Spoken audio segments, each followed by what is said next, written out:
pour nous, c'est un peu un rêve de gamin. C'est comme si on avait renversé une grande boîte de Dinky Toy sur le terrain, mais à l'échelle 1. Et nous participons à un certain nombre de manifestations chaque année. La locomotion, en fait, est en passe de devenir certainement une des plus importantes d'Europe. Il y avait 1200 participants. Elle est très éclectique. On y trouve aussi bien des amateurs de matériel agricole, comme vous avez pu voir, des voitures de course, de pompiers, des camions magnifiques, et également des véhicules militaires historiques ou plus récents.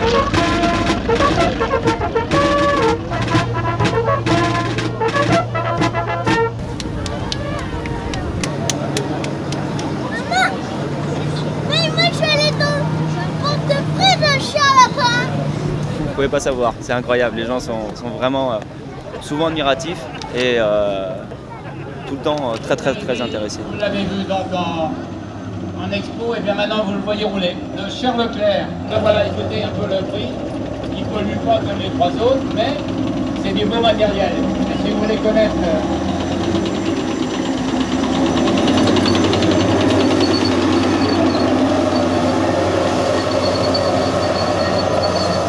Donc le Charles Leclerc, c'est quoi? C'est un engin de 56 tonnes avec un moteur 8 cylindres en V couplé à une turbomachine qui lui donne une puissance de 1500 chevaux. En armement, nous avons un canon de 120 mm capable de tirer de 4 à 5000 mètres, obus flèche ou obus à charge creuse. Armement secondaire 12,7 mm Browning, donc capable de tirer sur des véhicules jusqu'à 1500 mètres sur véhicules légers et infanterie. Et armement auxiliaire, une 7,62 qui se trouve donc sur la tourelle. Et ensuite tout ce qui est défense rapprochée de l'engin, fumigène qui va vous donner un rideau de fumée devant le char antithermique, donc antidétection thermique. Et des lance-grenades qui vont vous donner sur une centaine de mètres des billes d'acier envoyées sur un angle de 30 degrés de chaque côté de la tourelle. On appelle ça la gyrostabilisation. Du moment où le tireur a pris en compte la tourelle et qu'il est fixé sur un objectif, le châssis peut bouger dans tous les sens, le canon restera toujours pointé sur sa cible.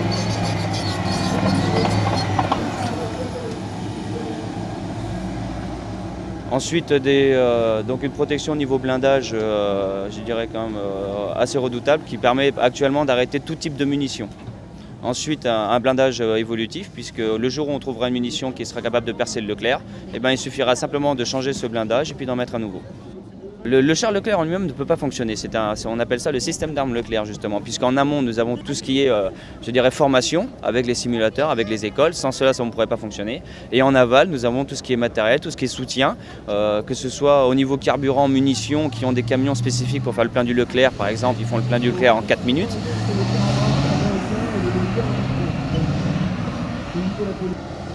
Le plein en munitions, puisque c'est un chargement automatique et ils savent comment faire au niveau munitions. Vous avez changement d'un moteur qui peut se faire en 30 minutes en opérationnel. C'est tout un réseau autour du char Leclerc qui permet que justement celui-ci soit aussi fiable. Et sans cela, le char Leclerc ne pourrait pas fonctionner. Et vous avez actuellement à l'intérieur du char 20 calculateurs principaux qui s'occupent de gérer le char. Donc c'est pas nous qui gérons, c'est l'ordinateur, c'est le char en lui-même qui se gère tout seul. Et lui nous remontera des informations pour nous dire j'ai tel problème, ou tout va bien, ou tout va mal, ou j'ai ça qui fonctionne pas, il faut le reconnecter. Soit par exemple vous avez la télémétrie qui ne fonctionne plus, dans ces cas-là on va utiliser d'autres systèmes. On peut tirer en mode secours.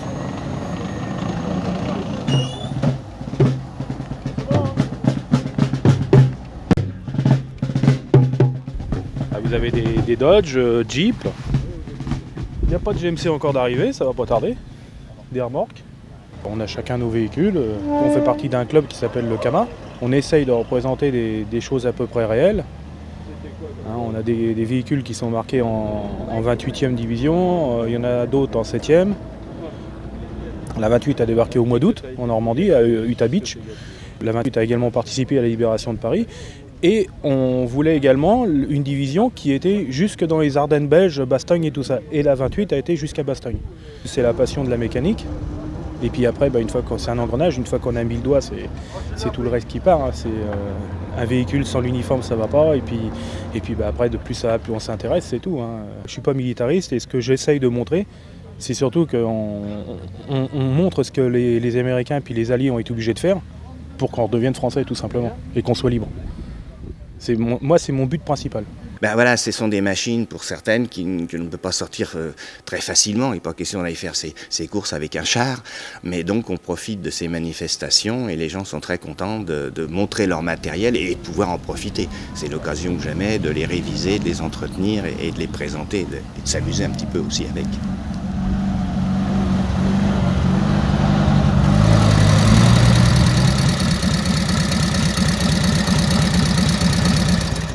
L'Harley, c'est le mythe. Et ce qui a fait la renommée de l'Harley Davidson, c'est les fameux MP de la Libération sur ces machines, les WLA, WLC.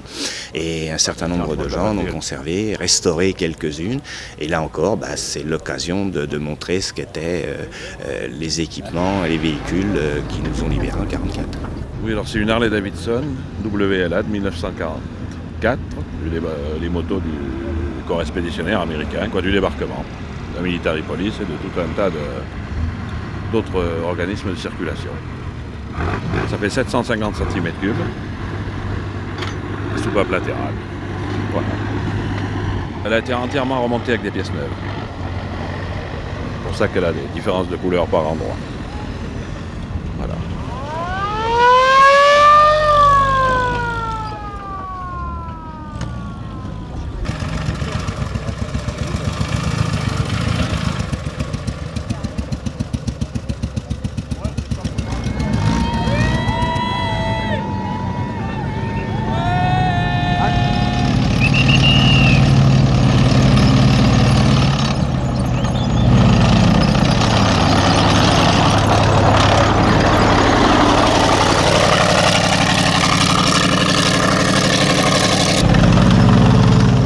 Alors c'est un char Sexton qu'on a refait, on a terminé hier soir et puis on l'amène aujourd'hui. Alors il est tout neuf, c'est les premiers kilomètres qu'on fait avec.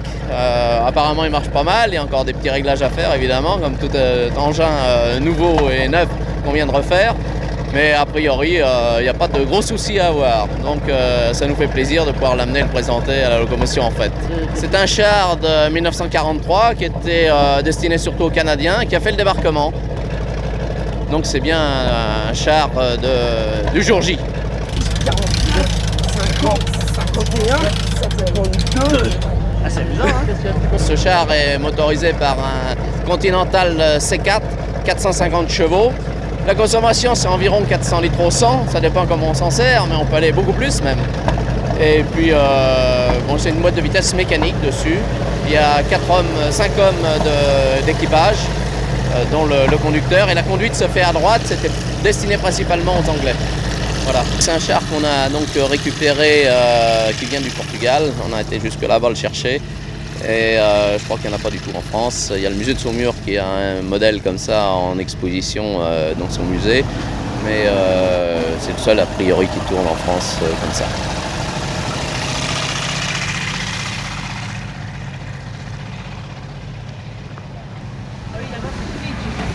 De 1943, je crois.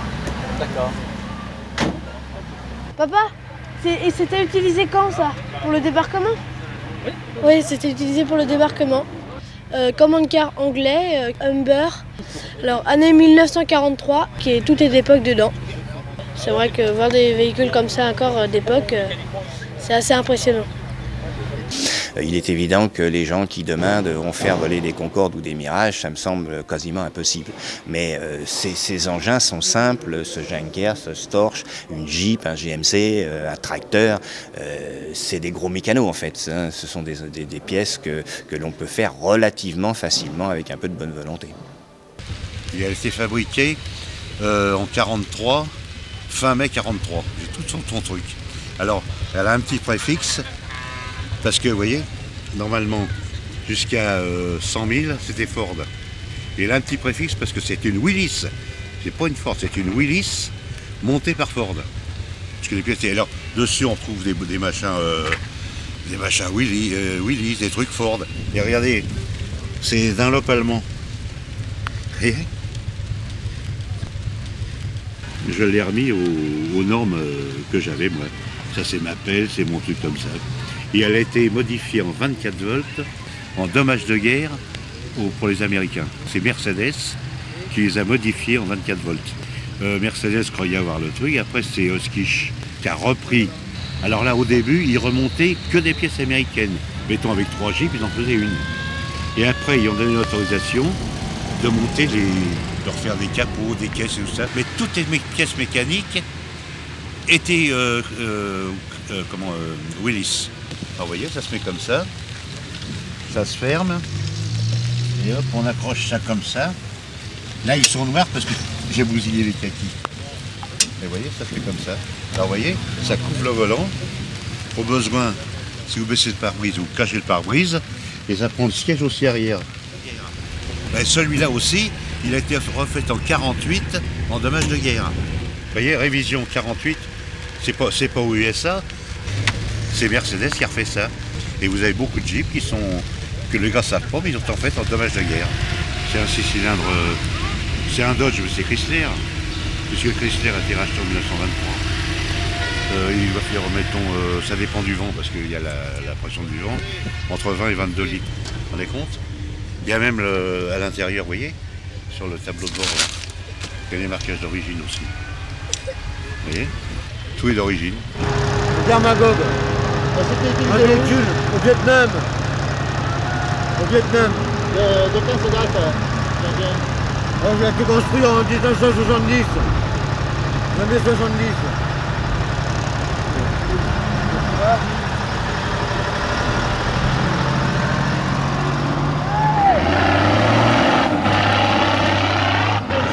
Ça, c'est un terrain timide.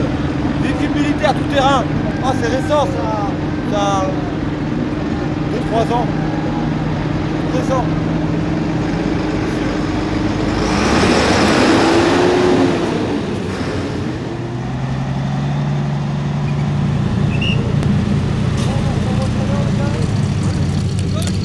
Vas-y, par là. Vas-y le vert. Vas-y le vert, c'est bon. C'est bon? Oh, la direction, c'est plus, hein.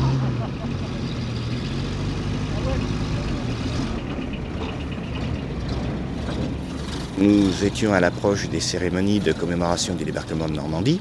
Donc il y a des gens qui ont su conserver pour le souvenir, pour la mémoire, les équipements et les matériels de nos libérateurs. Des gens qui sont arrivés sur les plages, ils avaient tout un attirail, on peut dire, tout un équipement de vie, de survie, de combat.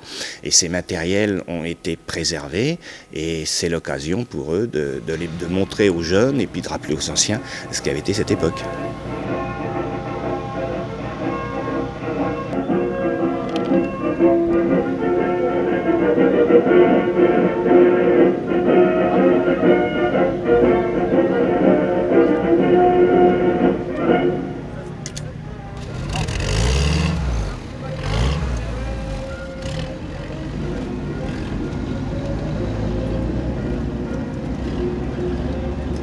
Simplement aux couleurs.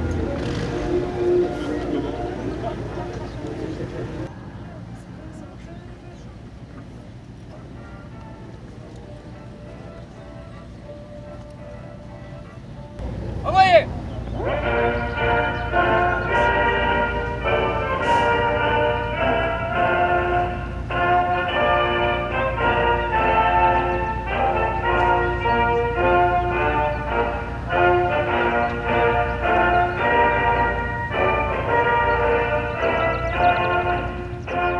Il y avait aussi des machines à vapeur, il y avait toutes sortes d'engins anciens, des petits moteurs, de très belles mécaniques en fait, parce que c'est la fête de la mécanique. Alors dans certains cas, la mécanique elle est bleue, elle est rouge, elle est verte et elle est aussi kaki.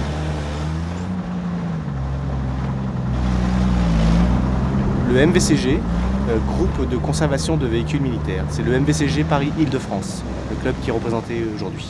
Nous avons une 60aine de véhicules, tous d'époque, américains.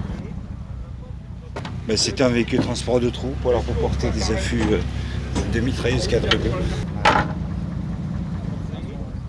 Ça, c'est la version chenillée, et ça, c'est la même version que le half-track, mais à roues. Ce qu'on appelle le scoot car. Vous avez le même moteur, le même blindage, enfin, la même configuration de véhicule, quoi. Alors, la cylindrée, je sais pas. Enfin, c'est un gros moteur. Un 6 cylindres qui est très très gourmand aussi. Mais ça, c'était essentiellement un véhicule de reconnaissance blindé qui a été utilisé au début, je crois, par les Américains jusqu'en 41 ou 42. Après, ils l'ont plus utilisé. Par contre, ça a été beaucoup utilisé par les Anglais. Nul, très chaud, très froid, pas de chauffage, direction très très dure, boîte de vitesse de camion, donc c'est double pédalage, rétro-pédalage, enfin, c'est très physique hein, de conduite. Hein. Et puis bon, vitesse maximum, 50 à l'heure, 60 à l'heure, mais pas plus. Voilà. On a le temps de regarder le paysage.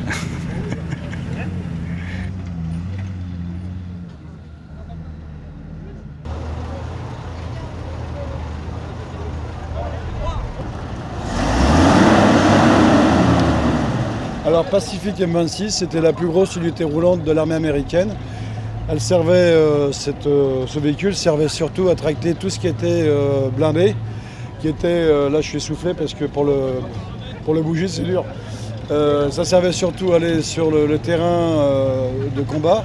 Ils accrochaient les Sherman, les chars qui étaient abîmés, hop, et ils partaient avec ça, ils sortaient de zone de guerre et ils réparaient. Et c'était un équipage de 5 hommes qui étaient là-dedans. Je peux vous garantir que quand vous êtes là-dedans pendant des jours et des jours, c'est la tête infernale. Mécanique, j'ai pas toutes les explications, donc on va pas rentrer dans les détails, mais c'est un gros machin. Tout ce que je peux vous dire, c'est qu'il consomme à peu près, il fait 1 litre à la minute, pour vous donner un ordre d'idée, et c'est un moteur essence. Donc voilà, ça vous donne une petite idée de ce que ça peut faire. Ah, il a un bon bruit, mais ouais. Bah, il consomme, hein, c'est sûr. Voilà. Ça, c'est une Ford M8. Voilà, une Ford M8 américaine. Et ça servait quand, sur quel terrain? Ce sont des véhicules de reconnaissance et des véhicules de combat. Voilà. Quelle date à peu près? 1943.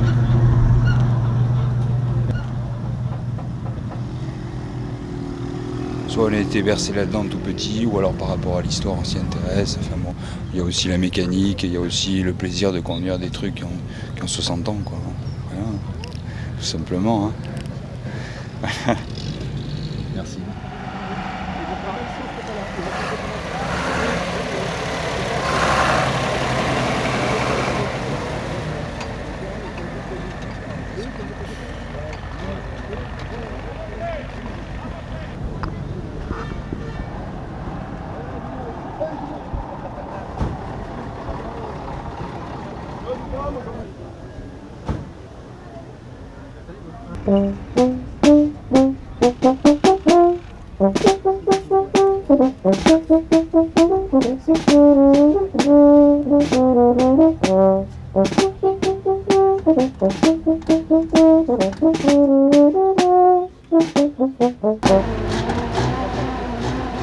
Alors l'AMX-13 est un char qui a eu un très grand succès dans les années 50-60. Il a été vendu à de nombreux pays. Il n'en reste quasiment plus. Celui-ci provient de la gendarmerie mobile de Satori, de GBGM, qui nous a gentiment prêté certainement un des derniers exemplaires pour commémorer, peut-être un peu par nostalgie pour tous les soldats, les appelés qui ont travaillé sur ces machines, et montrer que malgré ses 50 ans, il se porte encore très bien. Il existait bien sûr en transport de troupes, la MX-DTT, il existait en char de dépannage, en char du génie, en canon automoteur de 105, de 155, en pic tube de DCA 30 mm.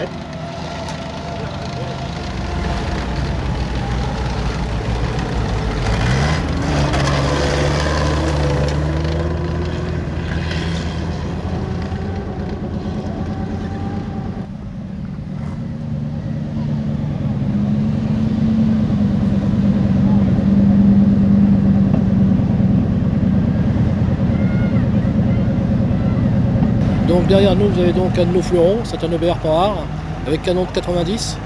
Ce blindé, c'est un engin blindé de reconnaissance. Il est animé par un moteur 12 cylindres Panhard, un moteur à plat. C'est un blindé qui est équipé de 2 postes de conduite, un poste arrière, un poste avant, et il repartait avec un inverseur, aussi bien dans un sens que dans l'autre. C'est un engin particulièrement révolutionnaire pour l'époque, car il pouvait atteindre la vitesse de 100 km/h. L'époque, donc, c'est un engin qui date de 1954. Il y a eu deux versions, la version équipée avec un canon de 75 et celle-ci qui est équipée avec un canon de 90. Donc il est aux couleurs de la Légion étrangère, aux couleurs du premier REC. Donc ces marquages sont ses marquages d'origine, son nom c'est son nom de baptême et son numéro de compagnie. C'est un véhicule qu'on a depuis plus de 20 ans. C'est un véhicule qu'on a eu en cession par le ministère de la Défense. Et c'est un véhicule qui à l'époque a dû être récupéré, je crois, à l'ERM de Fontainebleau. Et c'est un véhicule qui était destiné à partir à l'Afrique. Et bon, il était vraiment en mauvais état et nous l'avons remis entièrement. On l'a restauré et remis conforme à son état d'origine.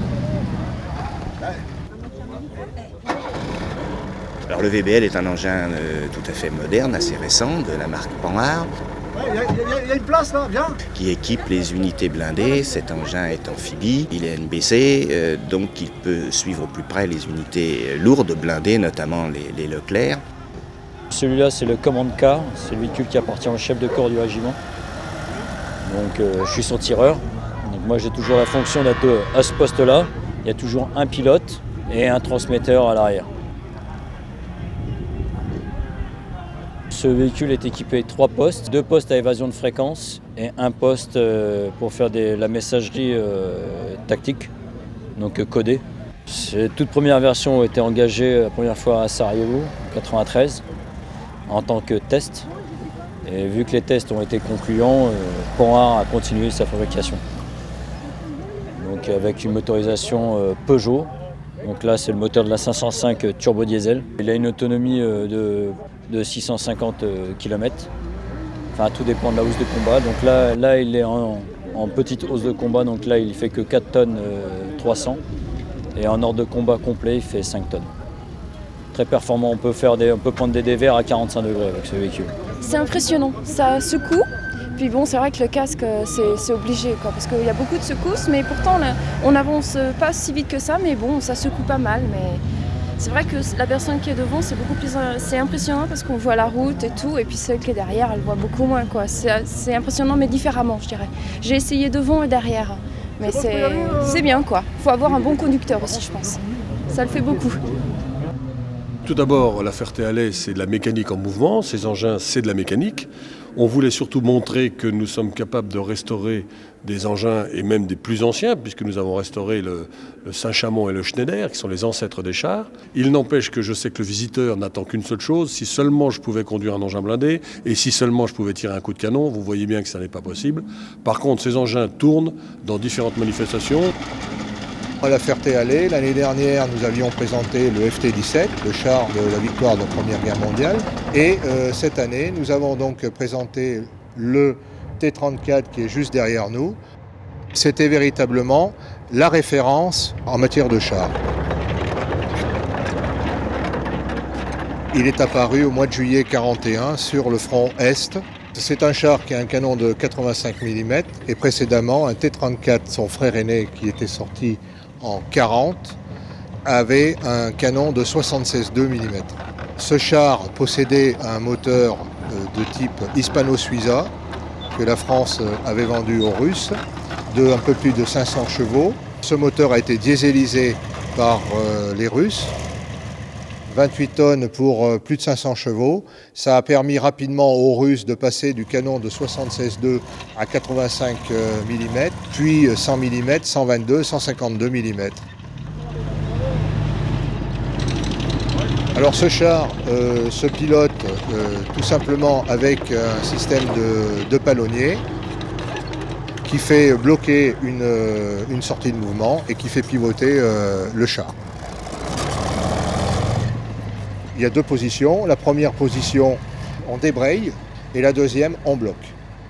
La direction là-dessus, c'est une copie que les Russes ont fait sur le FT-17 durant la Première Guerre mondiale.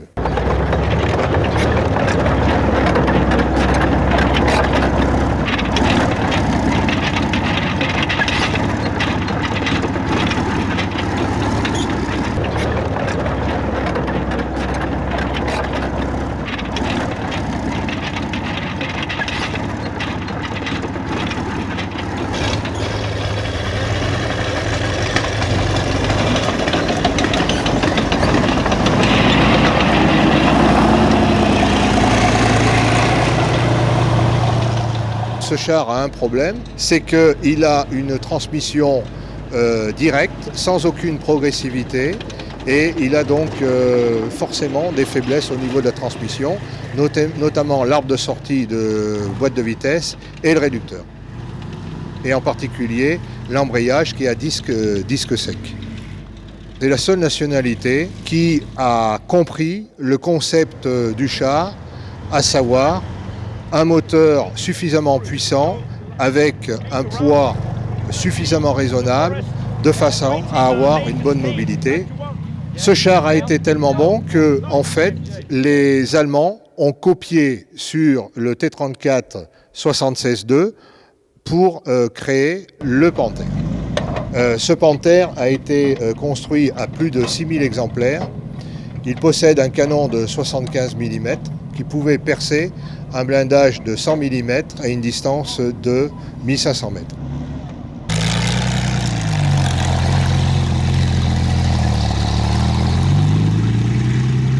Son moteur est beaucoup plus puissant que le T-34 puisqu'il a un moteur de 700 chevaux. C'est le fameux HL230 Maybach. Maybach était le motoriste du moment côté allemand.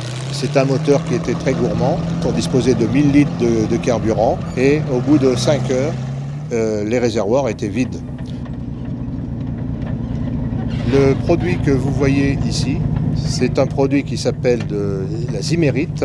Zimérite du nom de Zimmer. On sait qu'il y avait du béton, de l'acier, ça faisait une mélasse. À quoi servait-il ? Eh bien tout simplement à isoler la masse métallique de l'environnement, car il s'agissait surtout d'éviter l'explosion des mines magnétiques. Il y avait un problème quand même, quand on tirait dessus, ce produit-là s'enflammait. Et si jamais il y avait une ouverture, je pense au volet de pilote ou au volet du copilote, eh bien souvent il y avait de l'essence en fond de caisse, un débris enflammé qui tombait à l'intérieur et c'était le char entièrement qui brûlait.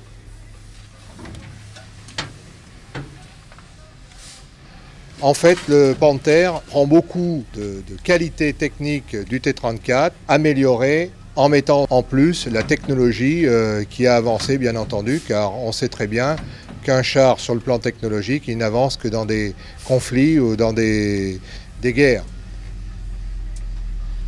Et là, donc, bien évidemment, ils ont pris une caisse de T-34 améliorée et ils en ont fait un Panther.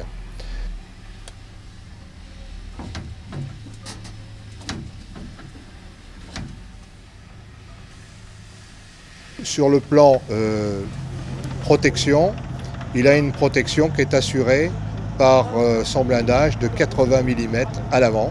L'avant qui est biseauté, qui a été copié en fait sur le T-34 pour le mettre sur le Panther. Et sur les côtés, à peu près 50 mm. Ce qui lui confère une bonne protection face à la munition de l'ennemi de l'époque, puisqu'en 1942, on a commencé à voir sur les théâtres d'opération le fameux OCC, c'est-à-dire la munition charge creuse.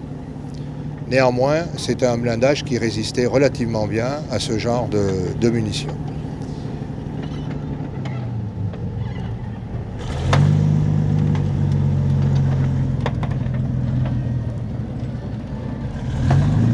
Alors comme tout char, il a ses avantages, je viens d'en parler, il a aussi ses inconvénients, et notamment, ce char était réputé pour avoir un réducteur qui était faible. Le couple qu'on lui demandait de transmettre au barbotin était tel que bien souvent, les pignons à l'intérieur qui étaient fixés par des boulons lâchaient. Et plus précisément, c'était en fait les boulons qui cassaient les uns après les autres. En fait, à la Ferté-Alais, c'est ce qui s'est passé malheureusement.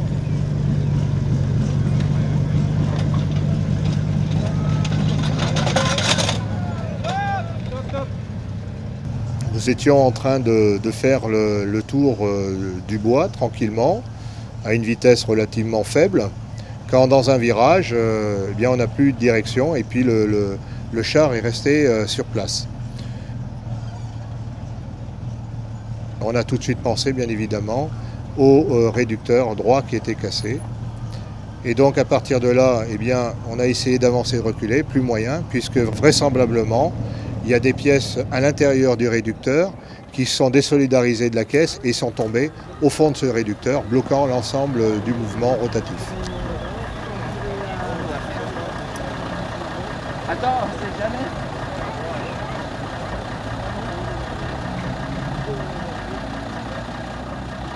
Ce qui nous a valu de couper la chenille, dérouler la chenille et ensuite l'enrouler ensuite et puis bien sûr de la mettre sur une palette pour la transporter avec le char.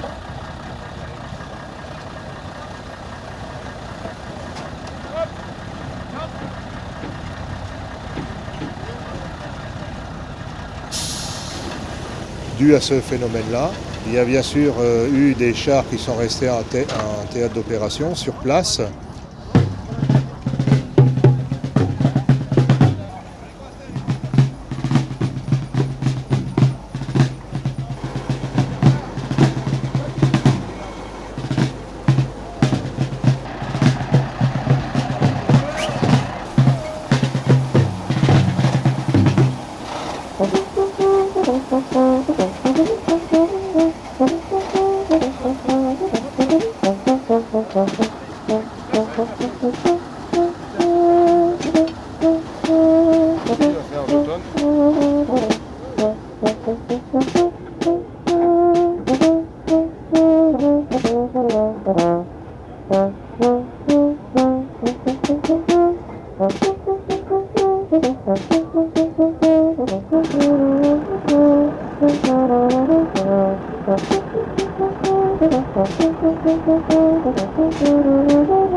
Il avait aussi un deuxième problème qui était le moteur HL230.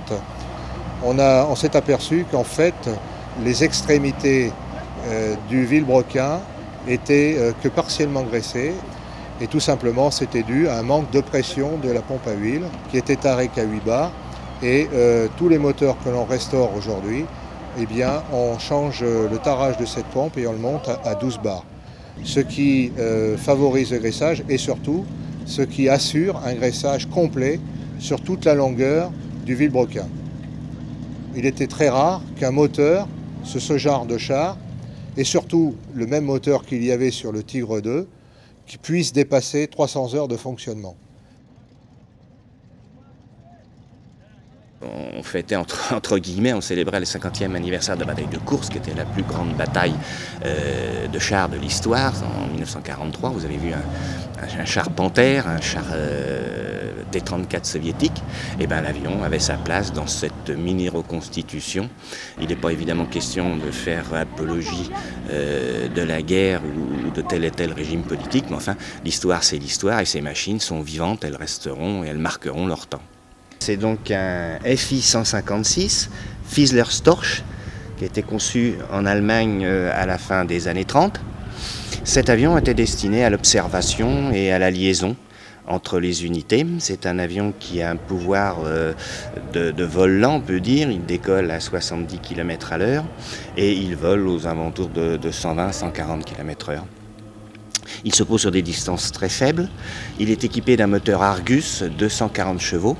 AS-10C, et cet avion a traversé toute l'histoire de la Deuxième Guerre mondiale et il a été ensuite construit en France sous le nom de Morane 500 et ultérieurement 505 avec un moteur américain lorsqu'il n'y avait plus de moteur Argus et il a volé en Indochine et au début de la guerre d'Algérie dans les années 50, fin des années 50.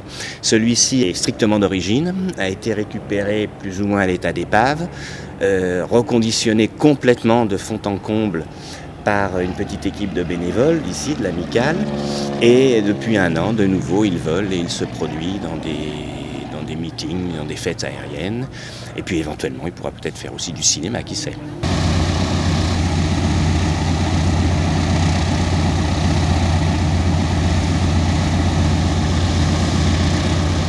Si vous voulez un petit historique de la machine, c'est une machine... Les premières machines ont été fabriquées en 1933, à l'origine créées pour les lignes de la Lufthansa pour du transport public. Bien sûr, la guerre arrivant, elles ont été converties en avions de guerre, c'est-à-dire pour le transport, parachutisme,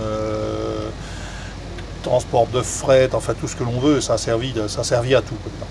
Après-guerre, ces machines ont continué leur service. En France, il y en a eu pas loin de 4 ou 500 qui ont été employés entre l'armée française et Air France. D'autres pays l'ont largement employé, entre autres l'Espagne, toute l'Amérique latine a été équipée avec ce genre de machines. Les dernières ont volé, ne serait-ce que celle-ci d'ailleurs a volé jusque dans les années 74. Donc c'est une machine qui a marqué, disons, une tranche d'histoire.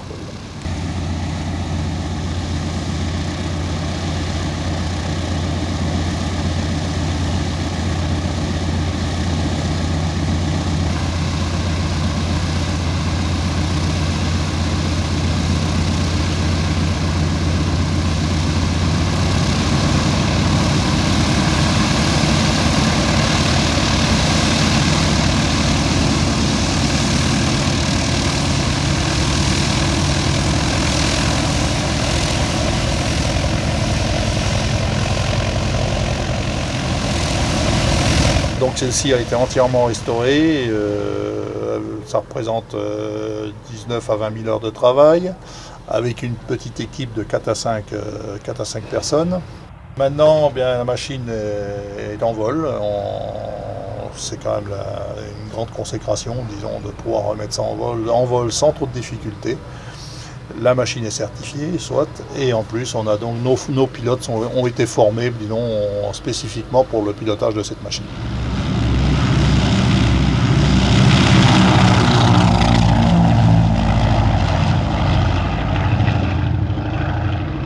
Il faut savoir qu'on a essayé de la restaurer le plus possible dans sa livrée d'origine, ne serait-ce que déjà la décoration extérieure sur le fuselage.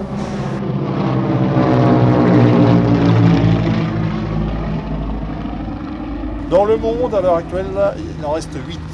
Alors 4 en Suisse, un en Allemagne, un en Afrique du Sud, un aux US, à la Confederate Air Force, et celle-ci qui est la 8e.